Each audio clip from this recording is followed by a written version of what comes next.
Yeah. Yeah. daddy figure. Yep. Yeah. Yeah.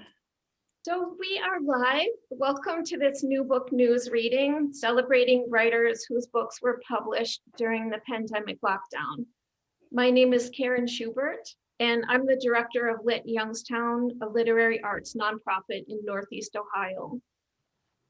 Until the end of February, we are seeking proposals for the 5th annual Fall Literary Festival that we're planning to take place in person in October. Our visiting writers will be poet and essayist Ross Gay, poet and memoirist Jan Beatty, playwright Mike Geither, children's author Matt Forrest Essenwine, and poet and novelist Bonnie Proudfoot. Bonnie Proudfoot. More information is available at lityoungstown.org. Thank you for joining us. I am so excited to feature these 3 marvelous poets today, and I congratulate them on their publications. We'll follow this evening's reading with a conversation about these new books. Erica Bodwell is a poet and attorney from Concord, New Hampshire. She is the author of the chapbook Up Liberty Street, published by Finishing Line Press, and her poems appear in Beloit Poetry Journal, North American Review, PANK, and many others. Her new book is Crown of Wild, the Two Sylvias Press 2018 Wilder Prize winner. Welcome, Erica. Thanks, Karen. It's so thrilling to be here with Lit Youngstown. Thanks so much for having me, and with my co-poets, Kelly and Jennifer. I'm honored to be reading with both of them. And I'm really looking forward to the Fall Literary Festival, which I've never been to before, and I'm trying to get organized to submit a possible panel for that festival. So I'm so excited to be part of new and different literary communities. So yeah, my book is called Crown of Wild, and it came out with Two Sylvias Press in September of this year. And Kelly is my editor and runs Two Sylvias Press, so this is even more fun than it even would have been. And my book was slated, we were going to release it in May, and then the pandemic hit and we pushed it back to September, which was really great because I think by that point, people got used to being on I'm going to just start my timer, sorry, but people got used to being online and the Zoom readings. And by the time I was launching my book, I had a lot of people on the launch and I had several readings, and now people are used to it and it's been great. So I'm just going to read a few poems from Crown of Wild, and then I'm going to read a poem from my new collection, which is titled Drought Practice, and it's just currently being circulated. So the first poem is called Blessed. And I believe my wonderful editor, Kelly, might have nominated it for a pushcart prize. So even better. Blessed. You too might, in the most god-awful hour of your life, allow a man you meet at the gas station to nibble your neck and stroke your hair with his rust-covered hands. If he does, draw him close. Let the desperate press of his thighs pray through your jeans. Take off your shirt and grab his lank hair in hunks as he tells you his sad story of flannel and winter. Feed him half the glazed donut you bought and receive the blackout of him as he lays you down in his gravel-strewn truck bed, gently as a nuzzling lamb with no force at all.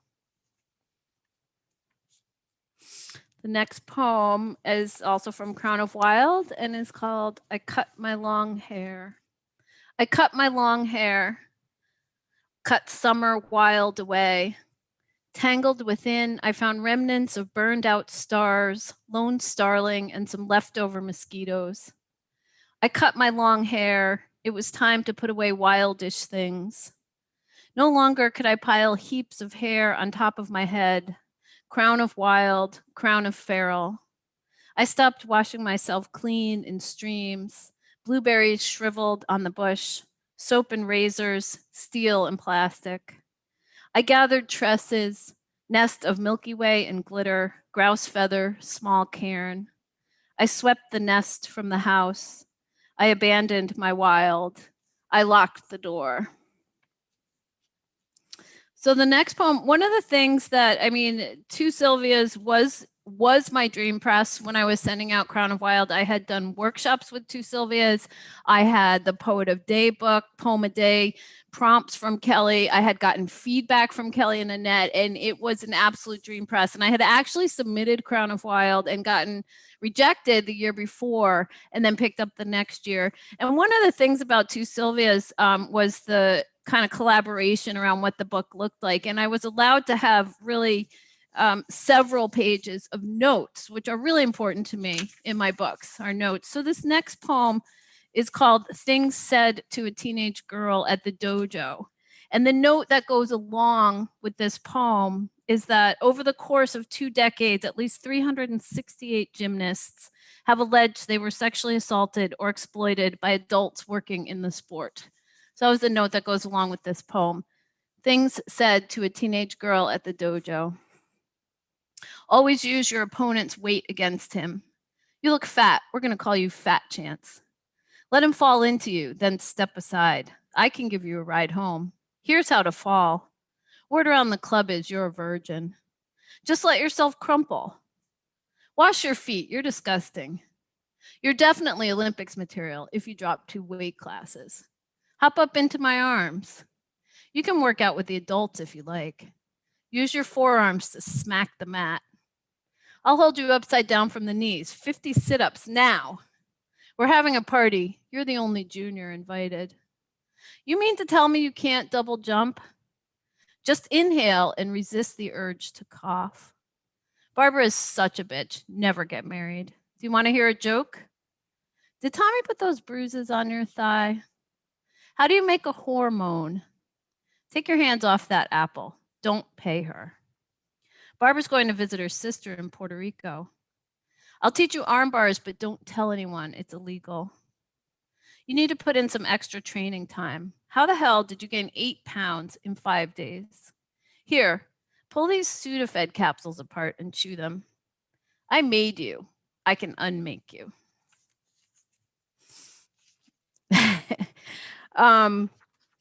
The next poem, I have a series of obads in this book. Obad in which this and obad in which that. And this poem is called Obad in which grace appears. We were damaged. We hurt people. We were called selfish so many times we figured what the fuck and slid the last piece of steak from our grandmother's plate. We stole pints of rum raisin, even though the raisins thawed and spread like sticky insects on our tongues. We took it out on each other, oldest to youngest, until the dog got a bonnet tied so tight his eyes bugged out. We grew up and left that place, refugees. We acquired husbands, student loans, a penchant for carving letters lightly into our forearms, kittens that kept coming. We left lovers and pickup trucks to race home and open cans, scratch under wishbone chins. We got therapy. We went for walk after walk after walk in the woods. We filled the sink with hot water and washed dishes every day. We stacked folding chairs, jiggled our knees when we sat, got sober standing before a chain link fence, pressing our foreheads to the grid. We were sorry and said so. And after a while, our wheels ground to a gravelly stop. We didn't know any better. And then we did. So again, with this is my first collection, Crown of Wild. And the other thing that Two Sylvias does is have the Wilder Prize for women over 50, which is just fantastic for people like me that have a whole career and get started in poetry later instead of starting in poetry in my 20s when I was being in law school. So one of the things that was incredible about this book is the cover of this book is a painting of my father's. That's the whole painting. And my father died when I was 9 months old, and he was 28 years old, and he had been a refugee from Iraq. He was an Iraqi Jew, and they had been some of the first settlers in Israel, airlifted out of there in Operation Ezra and Nehemiah when he was 13 years old, and then met my mother in Tel Aviv. She's American. and came to the US. And so one of the things that Kelli and I worked on was the collaboration of the cover of this book.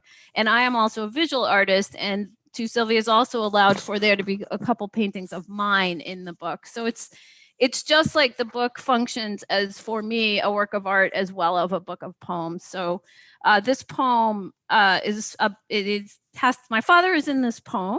And the fact that I was able to use his painting on the cover is like incredibly meaningful. And it's a gorgeous book. Tulips. Today I miss my father, 50 years past his death, 50 years past my birth. No, I miss the idea of my father, a story I conjure from photos and letters, his Ray-Bans, his motorbike, his splintered English. Today I forgive my mother, the way she hated the long line of decapitated tulips in the yard, the way she laid the Christmas table with poinsettias and sterling, how she threw open the door to a Gentile stepfather. Today I love the 5 a.m. light, the photons themselves, discrete packages of leaping electrons. Yesterday's summer fuck, I love it for its sweaty slickness, its earthy lack of agenda. I love time itself, how it prevents everything from happening at once. I love those fearless birds that skitter courtyards, alighting on tables, generations churned through time's engine until wildness has been smoothed to the flatness of beach rock. 50 years on, I still dream a parallel world, Seder plate, hair set replete with dates and figs, my mother's head dipping low to light the candles. And in his chair, week's end weary, tie loosened and shirt sleeves rolled to elbow, my father telling me to sit still. So I'll look at my time. Okay. So I'm just gonna do two more poems, one more from Crown of Wild, and then one from my new collection that as I said, is just out circulating. So cross your fingers for me. So this is the last poem in the book, Crown of Wild. It's called What Bright Freedom Lies Here. What bright freedom lies here at the tail end of 40 years of bleeding, 40 years of praying. Please don't let me be. Please let me be. In last night's dream, I thought I was losing my hair. I kept checking. And the night before, waves breaking in my body at 2 a.m. How will I die? And what would it feel like to shave my head, letting hair bands, braids, shampoo wash out with the tide? For 40 years, I've risen and fallen on the swell of hormones, migraines, aching wrists, 3 pounds, 5 pounds. Tissue paper touched to cervix each month, pink smear to sudden flow. In this new quiet, I hear the echo of 4 decades, PMS, condoms, pulsating uterus, breasts, oh breasts, pregnant, not pregnant, hum, hum, hum. The first time I bled, Halloween, 12 and a half. I was a bunny in a flannel sleeper. Saw the blood, no, no, no, no, no. Shame like a tidal wave, this metallic intimacy, this garnet vulnerability. And so it became my familiar hum, hum, hum. And the men chatting me up at gas stations, in airports, on the ferry to Belfast.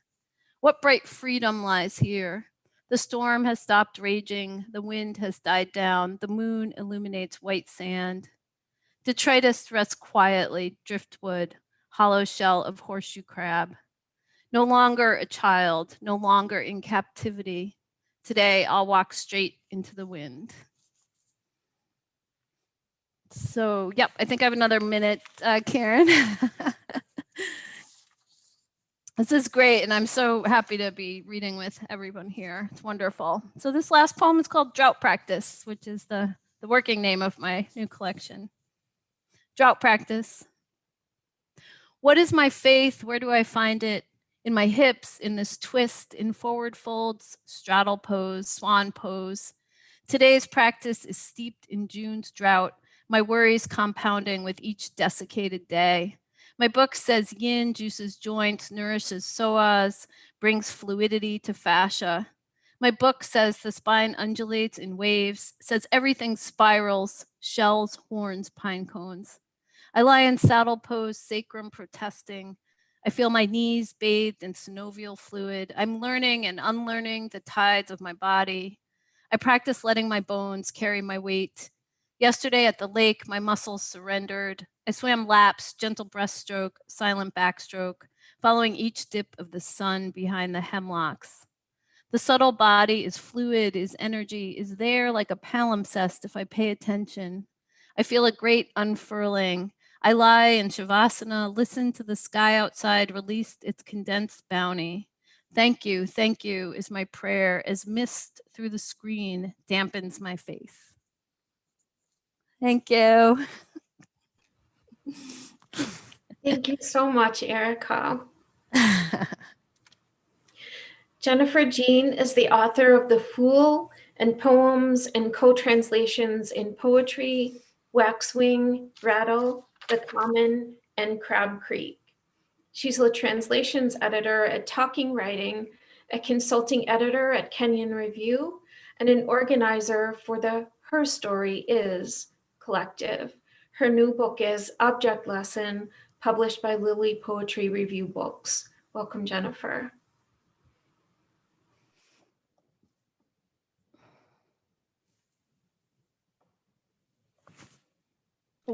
Jennifer, please unmute. Oh, I just committed one of the sins of Zoom. So that's a great way to start, actually. I'm really happy to be here. Thank you so much, Karen. And I'm so happy and excited to be reading along with Kelli and with Erica.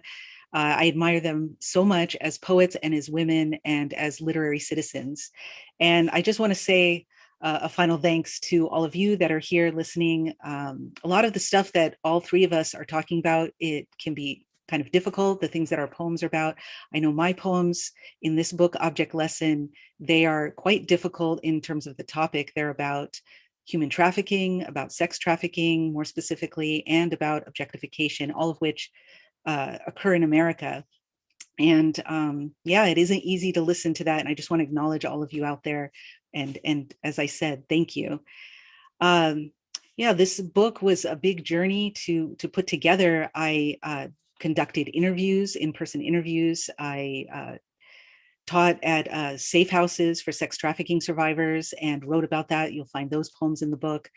And also I did a lot of research, some academic research and other kinds of research, and all of that research just was poured into the poems that are essentially lyric narratives, some persona poems and things like that.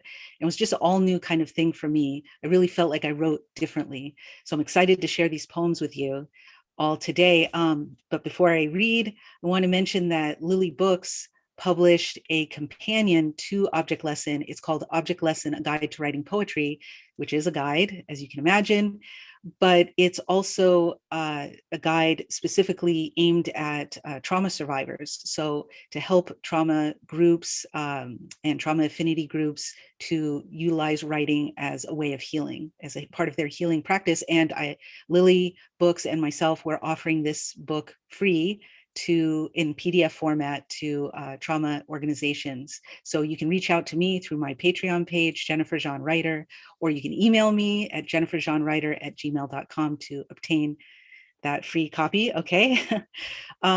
So for the first poem, I want to read the first poem that appears in the book. And I put it first because it references my own personal connection to this topic of objectification, and you'll see why, because I talk about it in the poem.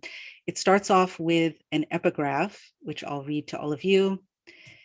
Columbia senior Emma Solkowitz has been hauling her own dorm mattress around campus every day because the student she says raped her is still free to attend the school without formal consequences. And that appeared in Slate magazine, written by Amanda Hess. She wrote this article in response to a hashtag that was started in support of Emma, which is the title of the poem, hashtag carry that weight. My mom was broken by 5 or 6 guys one dawn before I was born. That's got to be the weight of a king. And she carried that right past the police station on Burbank around noon. I consider carrying our queen-sized around our apartment like those students for Emma from around the globe. But I'm just a weaker upper body. I take on my daughter's futon. My mom got it for her at IKEA. It's a lightweight.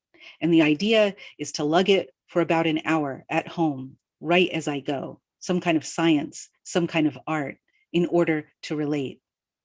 My daughter moves stuffed dogs and pigs off her quilt, helps me slide the pony-colored twin onto my spine. She makes me a tortoise.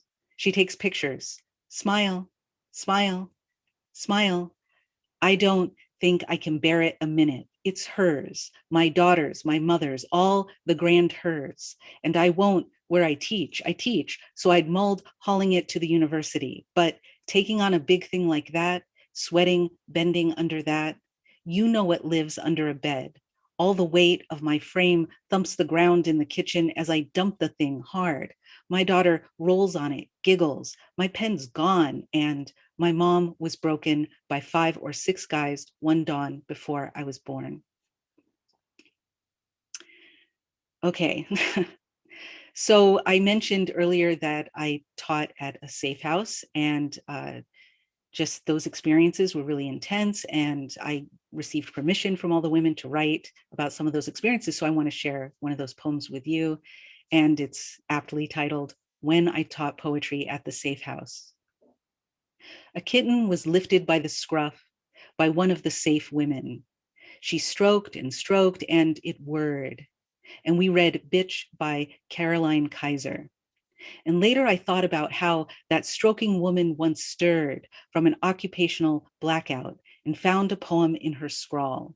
She'd pressed its soul into memory, then burnt its remains in a Chinese bowl. The smoke whirled from thieves. She spoke the whole in class today to me and to the other sex trafficking survivors. She looked up and to the left, her tongue out at the corner like a schoolgirl, like a lioness, and I liked it.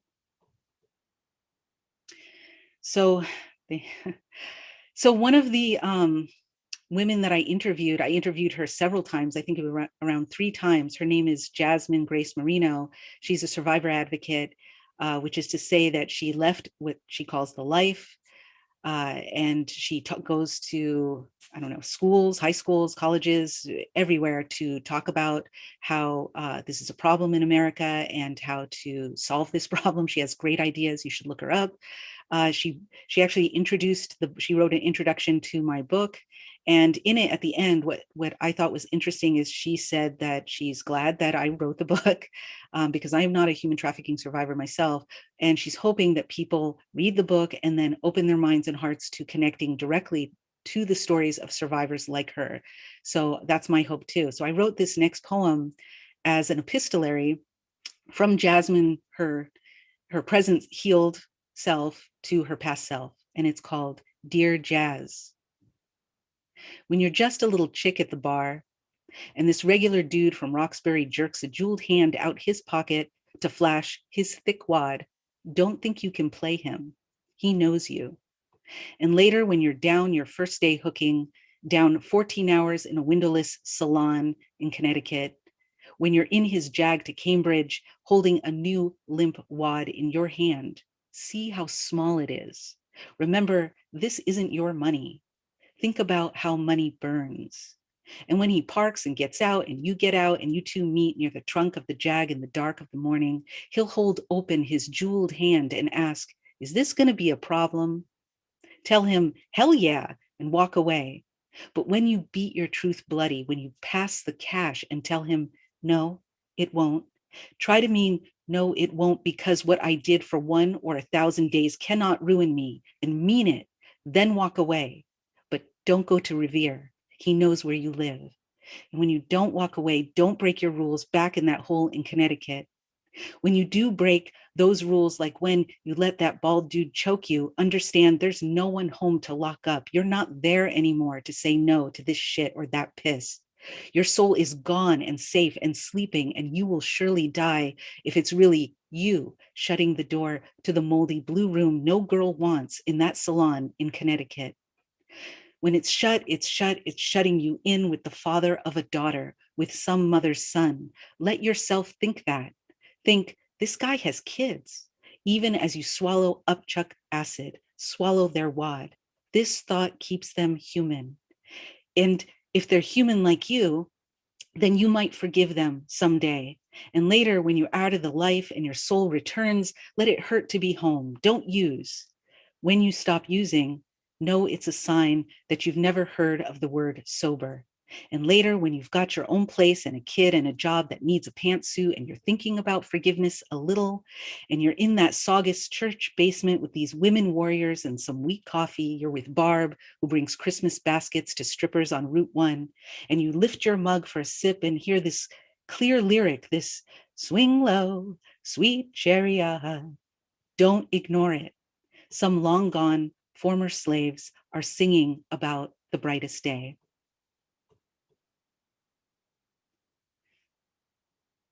Okay, so one other thing that Jasmine told me that I thought was so fascinating was that she wanted to go on a speaking tour. That was like her deep desire, is to go on a speaking tour with a reformed John, someone who purchases other humans for sexual exploitation, or a former pimp. And she was speaking about it as, yeah, this would really be something that would speak to people if we appeared together, coming out of that lifestyle. And I just thought, wow, she's amazing. And she did talk a lot about forgiveness, and that was just amazing. So I thought, in my book, I need to talk about Johns and what they might need to go through to come out of that kind of life. And so here's this poem about a real place. It's kind of like when you get a DUI, you go and you get some, training about why you shouldn't be drinking and driving. This is actually like that. It's called the John School. This Baptist basement has low ceiling tiles. Every John looks like his online mugshot, known. Some everyman cognitive therapist gets up, says, the world is like a checkerboard where buckets of crap occasionally crash down from the sky. He cackles, motions. About 100 guys stir, creak on 100 foldouts, every numb butt shifting. Some guys doodle. They cross and uncross sneakers, loafers on pencil shavings, on loosed tobacco. Then it's, here comes the urologist in scrubs. He's got charts. God, someone moans, loudish. A few men scratch something, scratch the next thing. The itch just moves around to another patch of skin. Then Alexis from a factory, booked 80 plus times and shot when hooking, gets up, says, you're no different than I was. Her small face is wrinkle-free under a purple wool hat. Everyone has to look at the void they're trying to fill. Someone's wife gets up, says gonorrhea to the crowd. Her man got 5 to 7 with that curse, and now I can't, she sighs, looks down at a crumb and an ant on the concrete while the Johns think shit.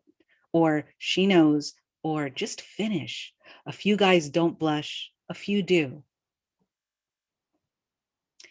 Okay, so for my final poem, I want to share one of the many poems I wrote that addressed actually historical slavery in America, because human trafficking and sex trafficking is called modern day slavery. You'll often see that in the news. And so I just thought, yeah, how is this linked to the spectrum of slavery that's existed in America? And so I wrote several poems, including the one I'm about to share with you. It has, again, an epigraph. It's from a very popular research project about human trafficking. That's, I shouldn't say popular, seminal and important. This is a quote from that research project. When asked what would end prostitution, one Poppy Project interviewee laughed and said, kill all the girls. Yeah. So my response to that was love all the girls. For instance, little Minty Ross. If you kill her, she won't see baby Moses hidden from sale by her mother, Rit. Won't know Rit's promise that the first man that comes into my house, I will split his head open. This girl will not spark and know to skedaddle or send along a song to her mother in Maryland. I'll meet you in the morning. I'm bound for the promised land. If you kill her, she won't North Star, nor conduct, nor stare at her hands in free Philadelphia to see if she was the same person. She won't be crowned general, nor own herself, nor name herself Harriet Tubman. She will never unslave, untether hundreds and hundreds at night in war. This Ashanti, this granddaughter of rape, this scout, this spy, this girl seized up and revealed, if you kill her, the Lion of God, of reason, Mr. Douglas, will have no heart to say, the midnight sky and the silent stars have been the witnesses of your devotion to freedom. And Harriet will never, about the Choptank River, about that final footfall after 90 miles, reply, the sun came like gold through the trees and over the fields, and I felt like I was in heaven. Okay, so that's what I have for you today. I hope everybody enjoyed it. And thank you again, Karen. Thank you, Jennifer. Thank you so much. And I apologize for mispronouncing your lovely name, Jennifer Jean. That's fine. That's totally fine. Kelli Russell Agodon is the author of 4 poetry collections and the co-founder of Two Sylvias Press and the co-director of Poets on the Coast, a weekend retreat for women. Her new book is Dialogues with Rising Tides, published by Copper Canyon Press. Welcome, Kelli. Thank you. I kind of forgot I was going to have to read because I was enjoying the reading so much. So thank you, Karen, for having me. And Jennifer and Erica, it was lovely to hear your work. I have their books here. So, and here's Jennifer's guidebook. So I do hope you all go out and get them. This is kind of my first on the web reading of my new book. This is a galley copy, so you can see it's a little different, of Dialogues with Rising Tides. So I'm really thrilled to share some poems with you. These will be probably the first time I'm reading them out loud to you, the internet people. Hi, everyone out there. Hey, Mom. Glad that you're here. So this book does have many different themes in it. It has relationships, it has melancholy and anxiety, it has suicides, it deals with environment, but it also comes with a dose of hope. And so I always feel like we can get through the harder times if we just, keep a little hope on the horizon. So I'm thrilled to be here. I'm going to read 3 poems today. And the first one is about anxiety. And it's interesting. Anxiety runs through my last 4 collections that I write poems about it. But for a long time, I think I was kind of just ashamed to discuss that I struggle with anxiety sometimes, like so many people do. And look at, I'm pretending like I can read without my glasses. And so I wanted to acknowledge that, yes, sometimes many of us struggle with anxiety. And I really believe that if you can take the things that you think will knock you down and turn them into art, it makes you stronger. So, and I also hope when we write about these tougher subjects, we saw what Jennifer and Erica, we heard what Jennifer and Erica were writing about, that it makes us feel less alone in the world, that somebody's written a poem about something that's harder for you. So this one's about anxiety, which I now use to inspire my own work, and hopefully it'll make you feel less alone. It's called, I Don't Own Anxiety, but I Borrow It Regularly. Once I believed the saint I carried could keep me safe. He lived in a rain jacket I wore to keep out the weather. And by weather, I mean danger. Tell me a story where no one dies. That story begins in heaven, ends in heaven, and includes chapters on heaven, heaven, and heaven. It's really not a story, but a wish or a concern. Sometimes I wonder if there's one moment when no one is dying, where we all exist on this planet without loss. But there are too many of us doing foolish things, Someone is always sipping the arsenic. Someone is always spinning a gun. And then add old age, misfortune, a tree that's leaned too long in the forest, and a family of 5 headed off for a hike. We cannot predict our tragedies. We cannot plan a party for the apocalypse because friends of the apocalypse know the apocalypse always shows up uninvited and with a half-eaten bag of chips. This is why some of us wake up in the middle of the night looking for a saint. And maybe your saint is a streetlight, or maybe the sea. Or maybe it's the moment you walk out the door and exist in the darkness. Announce to the heavens that you're still alive. Oh, I forgot to tell you, you can actually order, I suggested you order their book. You can actually pre-order my book. It will be official on April 27th. So, but you can pre-orders. I hear when you pre-order someone's book that an angel gets their wings. So that's what I've heard. Okay. This next poem is inspired by me losing things. So I lose a lot of things. Like Elizabeth Bishop said, the art of losing isn't hard to master. It's actually very, very easy to master, and I've done it very well.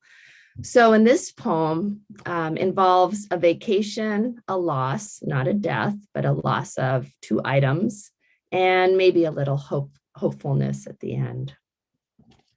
It's called We Could Go On Indefinitely, Being Swept Off Our Feet, which is a misquote of a Zelda Fitzgerald line. I don't believe in perfection, or that the metal detector will find my lost wedding ring, or the silverfish bracelet I dropped while dancing in a corner of a continent where responsibilities were tropical drinks. But you could count yourself a hero, or maybe the luckiest person in the world if you made it home safely without slicing your foot on the metal steps that lead to the beach. These days, I believe people will fall asleep in moments when we need them to be awake for us, and we will be judged of something we haven't thought of. I trust the thirst we feel is trying to tell us something if we listen to it. And people will forget to wear sunblock, and my skin will tire, and I'll be so Georgia O'Keeffe about it, saying, love me for my lines, for the life I led, because the future is a boiling pot of water. The future is a misspelled world. Today, I cried when reading about a dolphin caught in a net. Something I forget still happens, but hush. Today's storm is not as severe as the meteorologists report. And yes, the news is run by men who look in the mirror and make finger guns at their reflection, thinking this is living, baby. Though maybe living is watching less TV and trying not to fall on a friend's sandcastle. It seems we always have our fingers in each other's dirt. Occasionally, the rain stops and the sun becomes a luxury to anyone with my zip code. And from my beach chair, I really believe I hear the buzzing of someone in another country setting down their metal detector and reaching into the sand to pick up my silver bracelet and diamond ring, believing they are the luckiest person on earth. Thanks. So I'm going to end with this poem. And I wrote this poem on a writing residency.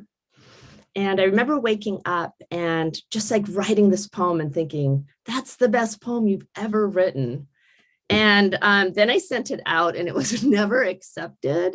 And so it really had me thinking about, well, what does like best, I gotta do like, what's best poems mean? Because what I think might best, the world might not. And I think as artists and poets, we just have to try to kind of, let that judgment fall to the side. But I wanted to share it with you because I've never read it out loud to an audience. And the only thing I want to mention is there's a place in here where I mentioned Theodore Roethke's Dying Place, which is really close to where I live. It's on an island in Bainbridge Island. And Theodore Roethke in 1963 went swimming in a friend's swimming pool, the Blodells, and they were a family on Bainbridge. And he died. And a lot of people said that it had to do with him drinking, but it was actually a heart attack. And after that happened, the Blodells filled up their swimming pool. And now that area is called the Blodell Reserve, and it's a nature area. And the swimming pool has been converted to a Zen garden. And there's no sign that says anything about Theodore Roethke there. And one day I'm going to sneak in or walk in with my membership and leave a sign because I think it's important. So that was a very long introduction to a short poem, but I always like those little fun facts about poems, which is why I go to poetry readings. And the poem is called If I Had to Live Again, which is a shorter quote from the poet Mary Ruefle. Her quote is, if I had to live again, I'd be a poet. If I had to live again. When someone says the world is mostly water, I say, and poets. And when they tilt their head in a what the fog moment, I've already moved on into the lower parts of sky. The clouds I form into halos, the oversimplified gulls, like writers grouped together by wingspan, trying to unearth oyster shooters from the shells on the beach. Maybe America is in romantic decline. A stock photo we downloaded, what we thought was happiness, insert sunflower field, insert favorite brand name, a couple drinking mochas. I've sipped from that mug.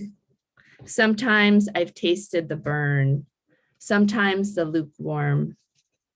And in my mind, I hear Roethke saying, you'll be happy to know, today I was only mildly depressed.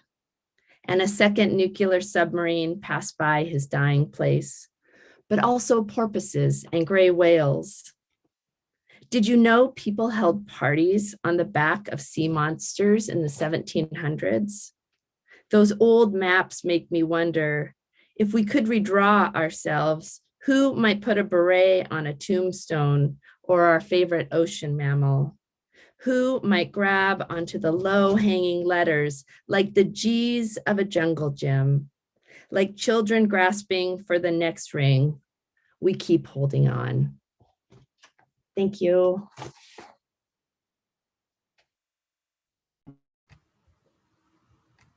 Thank you so much, Kelly.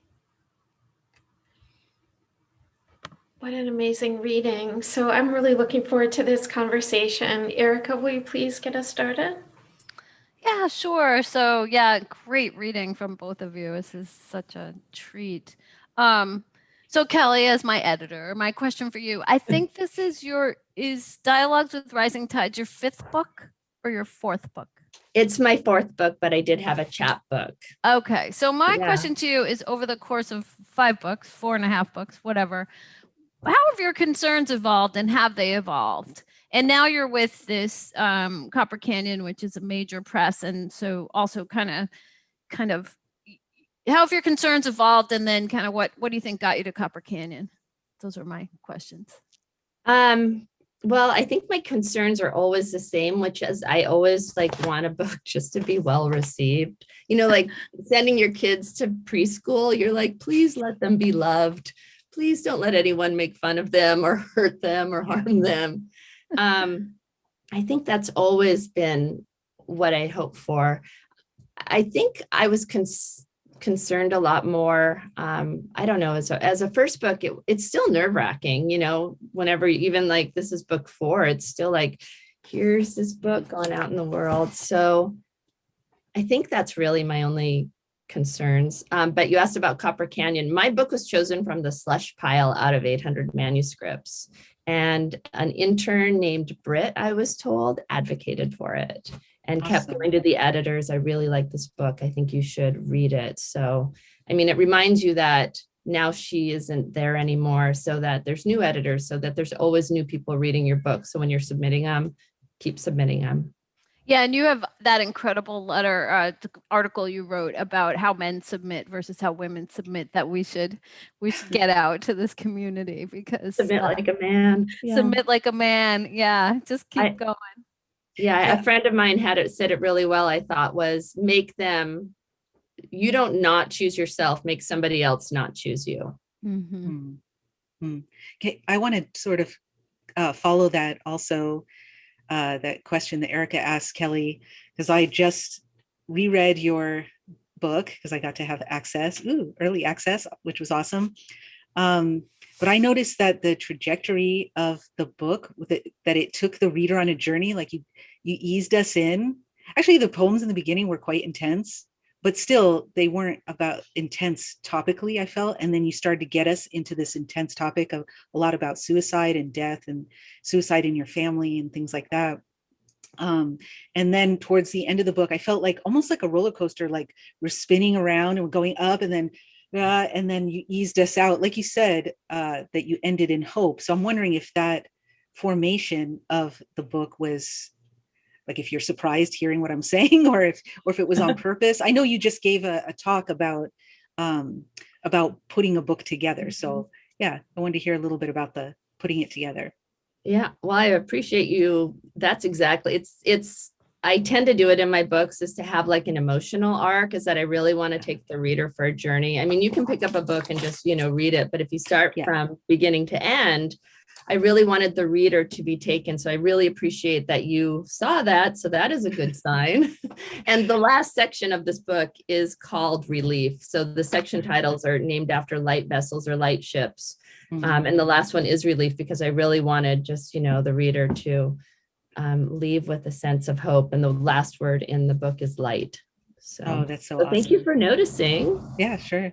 Can I ask a question to Erica? Is that all right right now? Because Erica, I was so moved by the poems in your book about Kayla Mueller. I've worked with a lot of Iraqis and Middle Easterners on projects with the Her Story Is Collective. So those stood out to me because of what she was a humanitarian. And yeah, can you just speak about why you did that and a little about it? So Kayla Mueller was the only female American hostage of ISIS in, I think she was captured in about 2014. It's in the extensive notes in my book. And I read a New York Times article about her and just started to read more about her life. And the thing that struck me about the article was that the title said, I talked about Kayla Mueller, the only American hostage of ISIS. And then it said, it kind of accused her. She had a Syrian boyfriend, and it said she was in Syria and we don't know what she was doing there or why she was there. And it was just all about kind of like, why did this young woman who was 24 at the time, who worked for a humanitarian organization, end up in Syria? Like, what was her problem? And that hit me. And the first poem I wrote, which actually about Kayla, I think it got published in PANK or somewhere, like I know somewhere, I don't remember where. And it really played on that attitude of that reporter of like, here we go again, we're going to blame the victim, right? And at the time she was still alive. But then as I started to write those Kayla poems, she started to become like the twin of my speaker in the book. And the one thing that Kayla did that really blew me away is that she did have a chance to escape at one point. And she was the sex slave of the caliph of ISIS, like the head honcho. And she would every night be brought, and she would come back and say that her faith was what was keeping her sane. And she had all these little girls. It was when all the little Yazidi girls, I believe, were captured. And they were making a plan to escape, and they wanted her to go with them. And she said she would not go with them because if an American went with them, they would easily get found. There was no way they were going to escape. And they ended up on 60 Minutes talking about all this and what she was like. So Kayla, you know, is so important to me as a sexual abuse survivor, but also she functioned as a twin in that book. And the way she survived, from what they said, was she took care of them. She took care of them, you know? So yeah, she's incredible. Yeah. And she died. She was killed. Eventually she was killed. I think she was 24, maybe 2016 in a bombing. Yeah, those poems were Thanks amazing. for asking. Oh, sure. Yeah, they really were so moving. Thank you. Yeah. I have a question for Erica. So this is your first book. Yeah. I mean, and I love, whoops. I love that we now it's upside down. Turn it over again. Yeah. I love that we got to use your father's artwork on the cover, because I agree. I view this as a work of art, and that your artwork is in it. But I'm wondering, what surprised you most about having a debut collection, having a book of poems, and how is, like, you're a professional. How do people that see you as a professional person So with the poet self? Yeah. So, I mean, having a first book of poems come out after you're 50 is like incredible. And I don't have an MFA. My undergrad was in biochemistry, and I've been a healthcare lawyer forever. And so Cool. It's so validating and so amazing, because you do spend a lot of time going, I mean, everybody does, like, but are my poems any good? Are these even poems? And so I always joke that I don't identify as a lawyer. And I try to, like, I would identify as a poet and an artist. But I try to have, I try to keep my worlds apart a little bit. But lately, I've been more comfortable with just saying, like, this is who I am, and I can't keep these splits in myself. And what I have found that's a beautiful thing, if you're in another world besides the literary world, is that people don't read poetry unless they really want to. So it's not like my boss who's the CEO, is reading it and going, oh my God, how could you write about da-da-da? Because no, not reading it, you know. And in terms of the first, it's just been incredible. I mean, working with you guys, Kelly, as you know, I've said it a million times, was a dream. They even came up with a whole new font for my book cover. It's called Crown, and they're retiring it, even thow they love it, because they want. Oh, that's so cool. So I mean, it's just like a dream come true. I mean, I don't mean to be lame about that, but I just can't describe what it feels like to win a contest, to be chosen, and with a press that you're so crazy about that makes beautiful books. You know, you feel like you're legit in a way. And then the next thing is trying to get the work out there, and then it's a pandemic and blah blah blah. Right. Yeah. Right. Well, you were a dream poet to work with. Oh, thanks. Yeah. So I have a question for, Kelly, do you want to ask? Oh, you asked me a question. So Jennifer, let me ask you a question. So my question for you is that, and again, writing this book about human trafficking, and I have it, and I bought the companion as well, because I am someone who's suffered from trauma, and I was curious how you were going to be teaching people to write about trauma.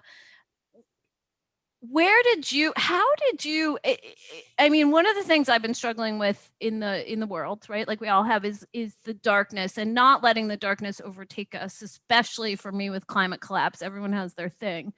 How did you work with that material and not, or did you take it inside yourself and become that darkness? Like, how did you, that's my question for you. Yeah, I did actually take it inside at first. I've been writing this book since 2012. And of course, I was like every other poet. The poet part of my brain was like, why isn't this damn thing getting published? But it's actually really good that it didn't, because I think it would have been too hard on audiences and readers to feel my energy, my dark energy, taking it all in. Yeah, that just wouldn't have been good. And I'm so glad that I processed a lot of that.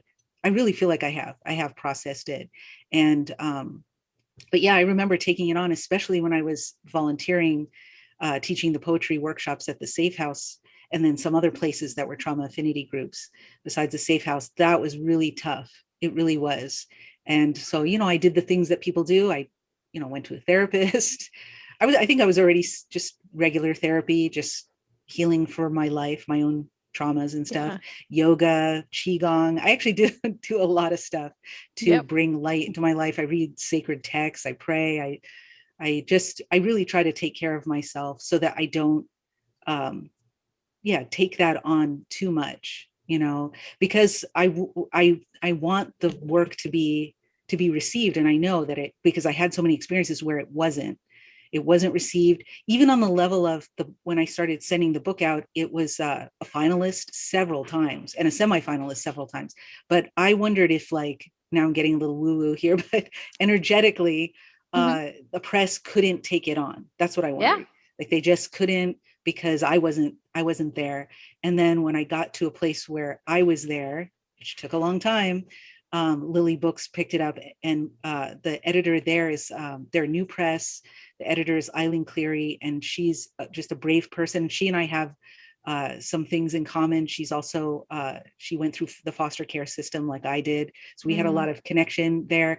And that's a big thing, part of this book, because some of the markers of people that get into trafficking, and they get in as young as 14, they're coerced in, is that they were in foster care system.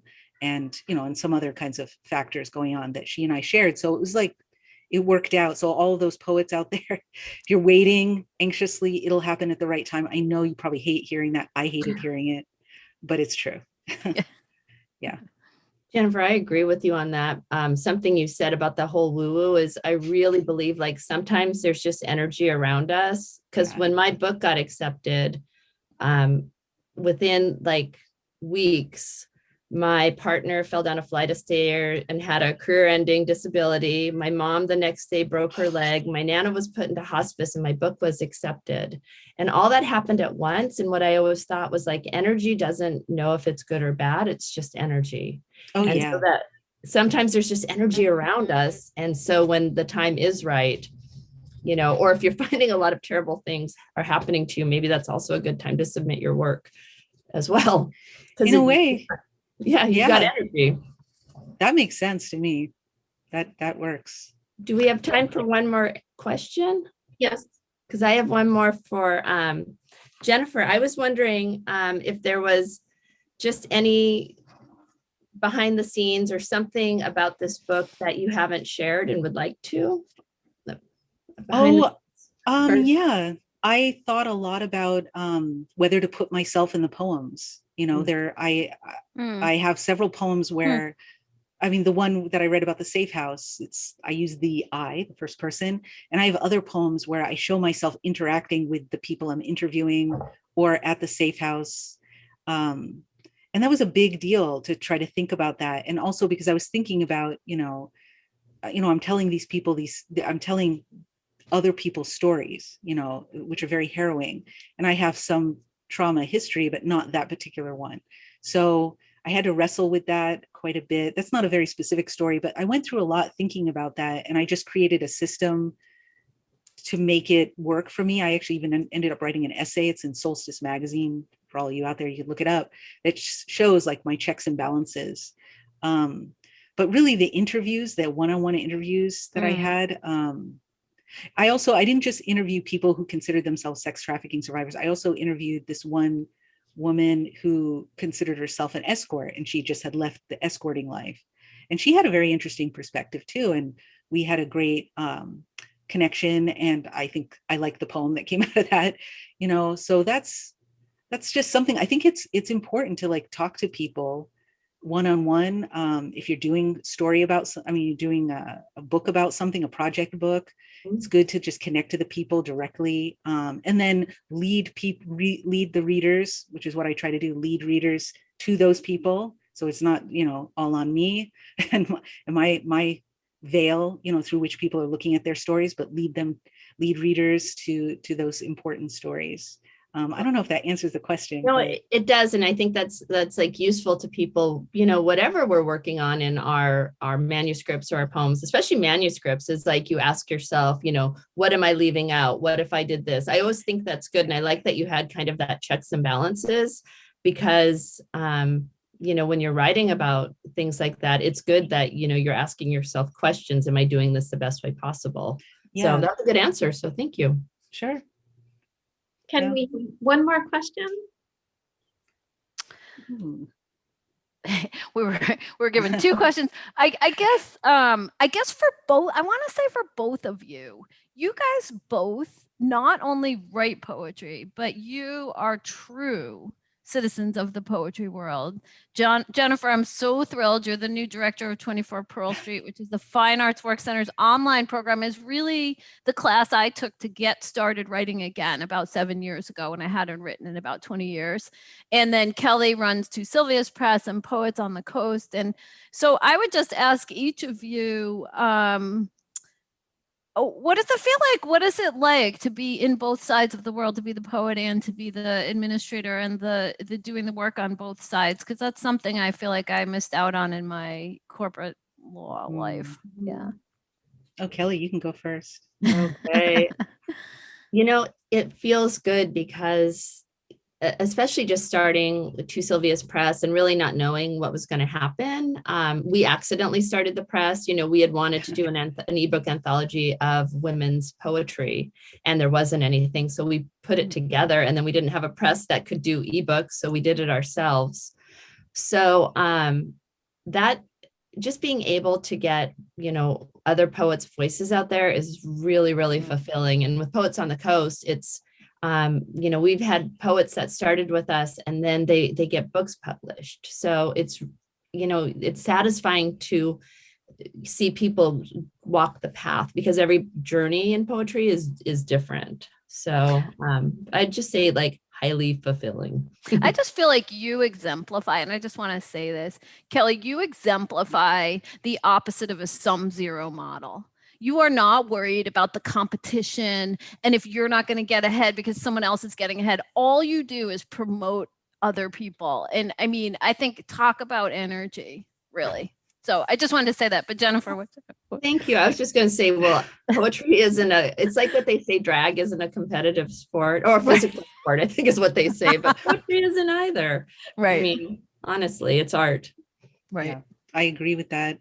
I started volunteering with poetry organizations. So I'm in Massachusetts and I volunteered with Mass Poetry Festival because I just wanted to be around poets and I wanted to be around people that wanted to talk about the same stuff I wanted to talk about. So, and then I just kept getting involved with sort of arts administrative style things. And that built up my CV towards getting the position with 24 Pearl Street, which I'm so thrilled about, because then I can engage actually not just poets, but fiction writers, memoirists, visual artists, But here's the thing, I actually realized, even though I'm always in the mix of writing and I love literary citizenship work, I think it's very important for all of us to, well, I'm not going to speak for anyone else, for me to make sure I'm doing other things. And I have other interests outside of the literary sphere too, to feed back in. And so I have a sci-fi interest. I'm a Trekkie and Star Wars and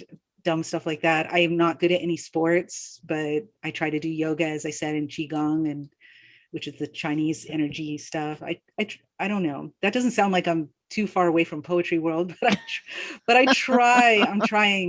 I try to have other interests and to keep myself curious and to be a lifelong learner in all ways. So, because that feeds into the poetry, for instance, here's one thing. I'm writing, my next manuscript is eco poetry, but it's about innovations that are going on, like solutions to the climate problem. I'm only focused on the good stuff, like stuff people are trying to do to make it better, and I'm writing about that and I'm researching and I'm finding, wow, I like science after all, and I like interesting stuff that's new. So I think that's important, as well as the literary citizenship stuff. Oh my gosh, I just want to hear you talk forever. Thank you all so very much. What a wonderful reading and conversation. I'm extremely grateful. Thank you so much. Thank you. And Karen, just one quick thing. Kelli, you got to tell them where the pillows are from, because I'm getting texts like, where are the pillows from? The pillows are from Vistaprint. Get your pillow if you have a book. One. Get your pillow. Yeah. Oh, thank you, Karen, so much. I'm so excited too for the literary festival. I'm thrilled that you're engaged with that festival. Yeah. We're so excited putting it together. That's really great. I appreciate it so much.